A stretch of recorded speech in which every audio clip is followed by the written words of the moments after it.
I want to talk a little bit about the harms of cannabis, and I don't want to talk about the legality of it because that's a different topic, and I think it being legal actually helps us with getting more research done on it, and then we can evaluate the data more accurately.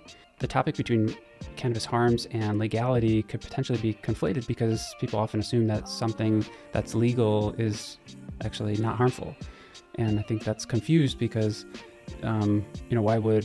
why would they make something legal if it's harmful? I acknowledge that there's benefit to cannabis, such as for PTSD, although there's one study that showed it was harmful, study showed that it was helpful, so it was kind of mixed there.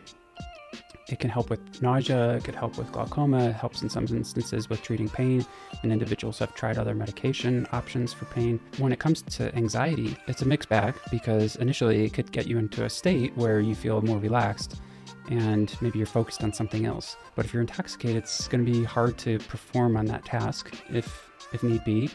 And then you might be overly dependent on the state of intoxication when you're going to be encountering some certain situations that can trigger anxiety in the future, but you're not going to be intoxicated, so you're dependent on that state of mind. And people over time can also build tolerance to that anti-anxiety effect. So that's where it becomes especially confusing because initially it's helpful and then gradually it becomes harmful.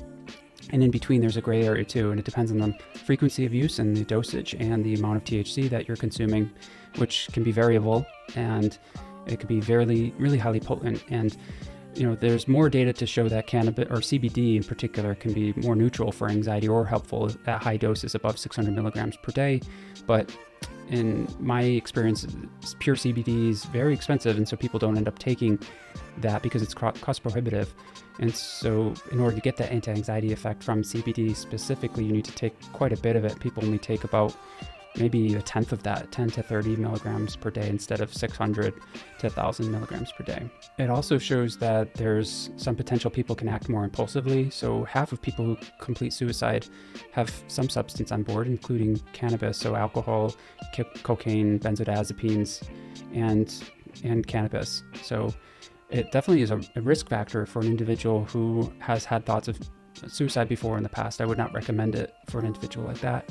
It also has a small but distinct increase in risk for a heart attack. 1.5% of cannabis users have had a heart attack, and it's not a huge risk, but it's there, it's present, and it could potentially affect people's medications.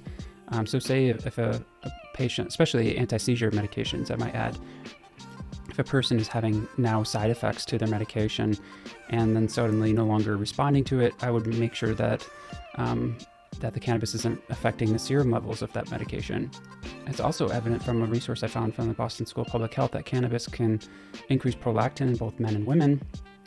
It decreases testosterone and increases estrogen, and it can alter sperm motility, and cortisol can be either elevated or decreased, and GnRH would be reduced, which would thereby reduce LH and FSH.